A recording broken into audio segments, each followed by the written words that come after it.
Hi all, welcome to back my channel. ಒಂದು different ಆಗಿರೋ ರೆಸಿಪಿನ ತೋರಿಸ್ಕೊಡ್ತಾ ಇದ್ದೀನಿ. ತುಂಬ ಚೆನ್ನಾಗಿ ತುಂಬ ಟೇಸ್ಟಿಯಾಗಿ ಬರುತ್ತೆ. ನೋಡ್ತಾ ಇರ್ಬೋದು, ಕುಂಬಳಕಾಯಿ ಮತ್ತು ಅವರೆಕಾಯಿನ ಬಳಸಿಬಿಟ್ಟು ಪಲ್ಯ ಮಾಡಿ ತೋರಿಸ್ತಾ ಇದ್ದೀನಿ. ಇದಕ್ಕೆ ಬೇಕಾಗಿರ್ತಕ್ಕಂಥ ಇಂಗ್ರೀಡಿಯೆಂಟ್ಸು: ಟೊಮೆಟೊ ಹಣ್ಣು, 1 ಗಡ್ಡೆ ಬೆಳ್ಳುಳ್ಳಿ, ಹಾಗೆ 1 ಮೀಡಿಯಮ್ ಸೈಜ್ ಈರುಳ್ಳಿ, ಒಂದು 4 ಆಗುವಷ್ಟು ಹಸಿರುಮೆಣಸಿಕಾಯಿ, ಸ್ವಲ್ಪ ಕೊತ್ತಂಬರಿ ಸೊಪ್ಪು. ಟೊಮೆಟೊ ಹಣ್ಣನ್ನು ಚಿಕ್ಕದಾಗಿ ತಗೋಬೇಕು. ಹಾಗೆ ಒಂದು ಪಾತ್ರೆಗೆ ಒಂದು 3 ಟೇಬಲ್ ಸ್ಪೂನ್ ಆಗುವಷ್ಟು ಎಣ್ಣೆನ ಹಾಕಬೇಕು. ಎಣ್ಣೆ ಕಾದ ನಂತರ ಅದಕ್ಕೆ ಬೆಳ್ಳುಳ್ಳಿನ ಒಗ್ಗರಣೆ ಹಾಕಬೇಕು. ಬೆಳ್ಳುಳ್ಳಿ ಹಾಕಿದ ನಂತರ ಸ್ವಲ್ಪ ಕರಿಬೇವು ಸೊಪ್ಪನ್ನು ಹಾಕಬೇಕು. ಕರಿಬೇವು ಸೊಪ್ಪು ಹಾಕಿದರೆ ಪರಿಮಳ ಚೆನ್ನಾಗಿ ಬರುತ್ತೆ. ಹಾಗೆ ಕಟ್ ಮಾಡಿಟ್ಟಿರ್ತಕ್ಕಂಥ ಈರುಳ್ಳಿನ ಸೇರಿಸ್ಕೋಬೇಕು. ಈರುಳ್ಳಿ ಸ್ವಲ್ಪ ಕೆಂಪಗಾಗೋವರೆಗೂ ಫ್ರೈ ಮಾಡಬೇಕು. ಈರುಳ್ಳಿ ಕೆಂಪಗಾದ ನಂತರ ಅದಕ್ಕೆ ಹಸಿರುಮೆಣಸಿಕಾಯಿನ ಸೇರಿಸ್ಕೋಬೇಕು. ಅದನ್ನು ಕೂಡ ಚೆನ್ನಾಗಿ ಫ್ರೈ ಮಾಡಬೇಕು. ಎಲ್ಲ ಫ್ರೈ ಆದ ನಂತರ ಬಿಡಿಸಿಟ್ಟಿರೋ ಅವರೆಕಾಳನ್ನ ಚೆನ್ನಾಗಿ ನೀರಲ್ಲಿ ವಾಶ್ ಮಾಡಿಬಿಟ್ಟು ಒಗ್ಗರಣೆಗೆ ಸೇರಿಸ್ಕೋಬೇಕು. ಅವರೆಕಾಳನ್ನ ಚೆನ್ನಾಗಿ ಫ್ರೈ ಮಾಡಬೇಕು. ಅಲ್ಲೇ ಸಾಫ್ಟ್ ಆಗಬೇಕು. ಸಾಫ್ಟ್ ಆಗೋವರೆಗೂ ಫ್ರೈ ಮಾಡಬೇಕು.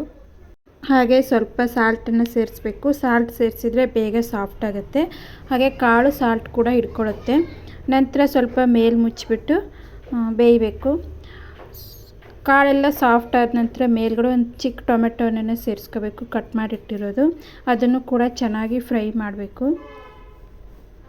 ಎಲ್ಲ ಚೆನ್ನಾಗಿ ಫ್ರೈ ಮಾಡಿದ ನಂತರ ಕಟ್ ಮಾಡಿ ತೊಳೆದಿಟ್ಟಿರ್ತಕ್ಕಂಥ ಕುಂಬಳಕಾಯಿನ ಸೇರಿಸ್ಕೋಬೇಕು.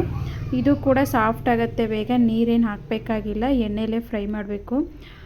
ಕುಂಬಳಕಾಯಿ ಎಲ್ಲ ಹಾಕಿದ ನಂತರ ಇದಕ್ಕೂ ಕೂಡ ಸ್ವಲ್ಪ ಸಾಲ್ಟ್ ಹಾಕಬೇಕು. ಆವಾಗಲೇ ನಾವು ಕಡಿಮೆ ಸಾಲ್ಟ್ ಹಾಕಿರ್ತೀವಿ.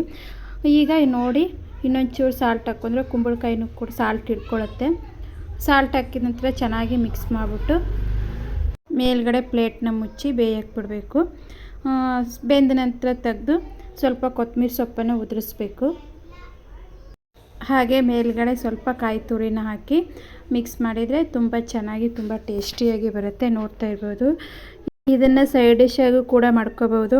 ಹಾಗೆ ಚಪಾತಿಗೆ, ದೋಸೆಗೆ, ರೊಟ್ಟಿಗೆ ತುಂಬ ಚೆನ್ನಾಗಿ ಕಾಂಬಿನೇಷನ್ ಆಗುತ್ತೆ. ನೋಡ್ತಾ ಇರ್ಬೋದು ಎಷ್ಟು ಚೆನ್ನಾಗಿ ಕಾಣಿಸ್ತಾ ಇದೆ.